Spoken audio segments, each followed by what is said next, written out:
जीवन में एक बार ऐसा दौर आया जब मैं बैंकरप्ट हो गया, दिवालिया हो गया।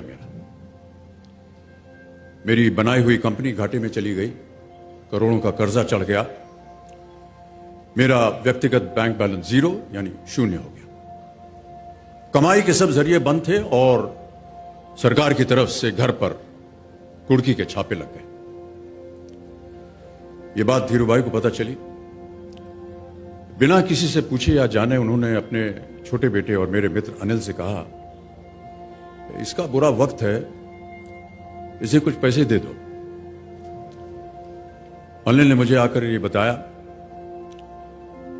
देवियों सज्जनों, जितना वो देना चाह रहे थे उससे मेरी सारी दुविधा और परेशानियां खत्म हो जाती। उनकी उदारता पर मैं भावुक हुआ, लेकिन मुझे लगा कि मैं उनकी उदारता को स्वीकार न कर पाऊंगा।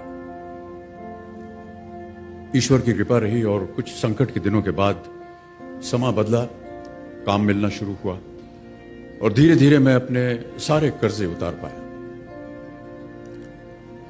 एक शाम धीरूभाई के निवास स्थान से इवेंट पर एक दावत के अवसर पर मुझे भी आमंत्रित किया गया।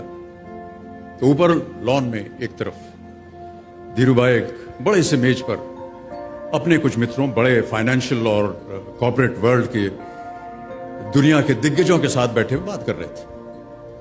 मुझ पर नजर पड़ी तो मुझे बुलाया और कहा, यहां मेरे साथ बैठो।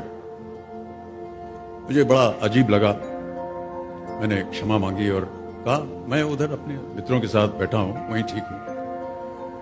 उन्होंने जिद की और बैठा लिया मुझे। फिर अपनी उस दिग्गजों की महफिल में उन्होंने कहा, यह लड़का गिर गया था लेकिन अपने बल पर फिर खड़ा हो गया है, मैं इसकी इज्जत करता हूं।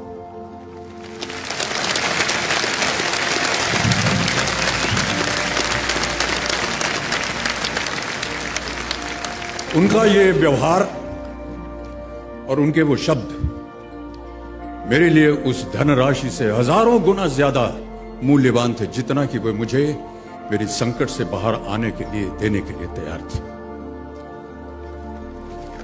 ये उनका व्यक्तित्व।